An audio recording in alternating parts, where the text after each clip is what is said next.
I want to take this opportunity to welcome again to the United States, which he knows so well, the first citizen of Ghana, President Nkrummah. Yesterday, in his speech at the United Nations, he quoted a common hero, I believe, Thomas Jefferson.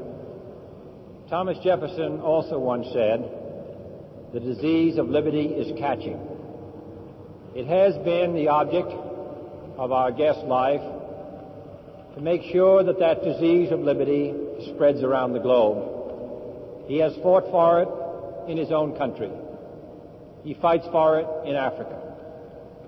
He fights for it in the world. We share the same basic aspiration for the United States as he works for his own country. We share the same basic aspiration for Africa that he wishes for, and for the world. It is therefore a great honor and a great pleasure for me as President of the United States to welcome a distinguished citizen of a friendly country and also a distinguished citizen of the world, the President of Ghana, President Nkrummah.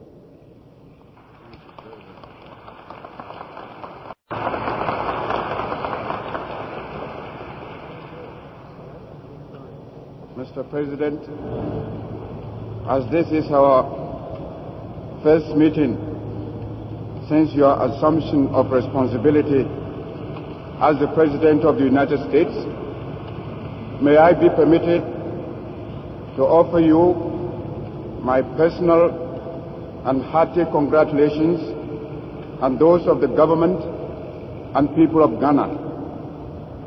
We all look forward to a period of continued cooperation and understanding between our two countries.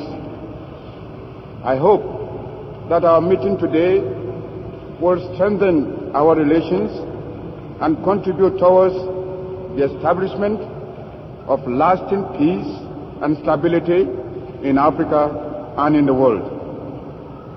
These are troublous times. They are also times of opportunity for action. Let us therefore emphasize and consolidate the very many things that unite us, and from that starting point, tackle the problem which confront us in our time. I am sure, Mr. President, that success will crown our efforts. I thank you and the people of the United States for the warm welcome that has been accorded to me.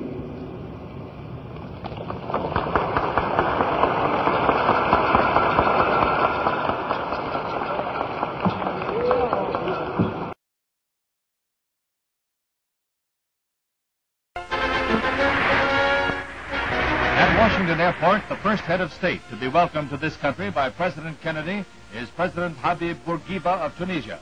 Mr. Bourguiba was the leader in his country's fight for independence from France and will no doubt brief the President on the present situation in adjoining Algeria. A warm welcome for a freedom fighter.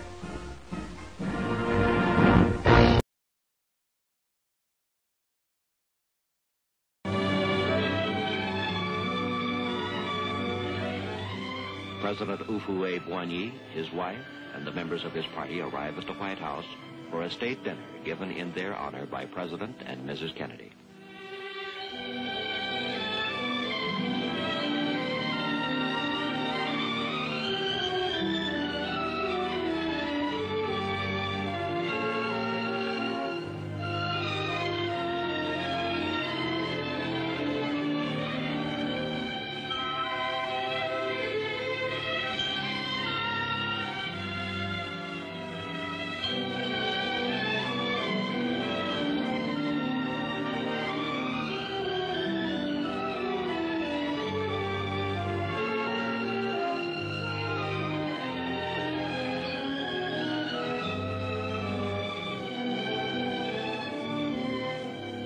Every president since Thomas Jefferson has lived in the White House, which is part of the heritage of the American people, associated with the memory of great men and great events in the history of the Republic.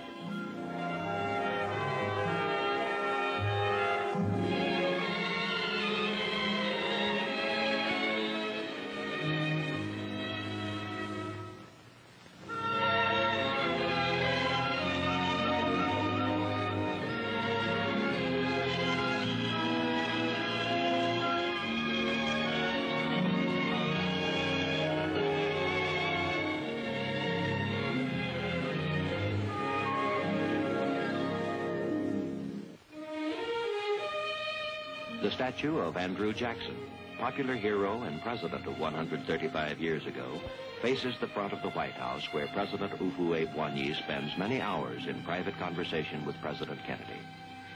They discuss projects of economic cooperation between the two countries, especially in agriculture, fisheries, and regional development. They discuss international problems, particularly the current situation in Africa below the Sahara.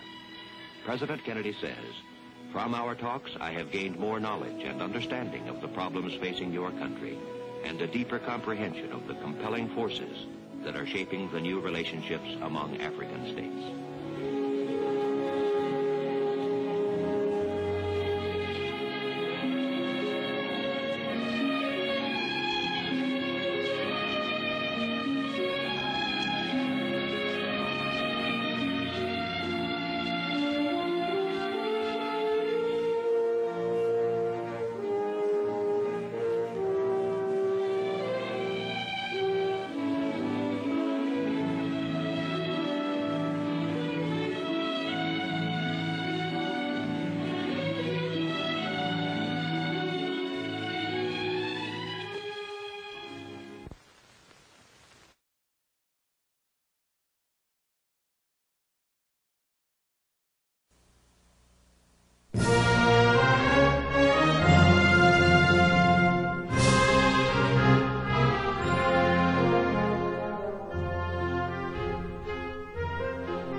The White House rolls out the red carpet for a state visit by Emperor Haile Selassie of Ethiopia. The emperor, who has ruled since 1916, before President Kennedy was born, made the trip to get acquainted with Mr. Kennedy, he said. Once an absolute ruler, the emperor curbed his own powers to make his government one of the most stable in Africa.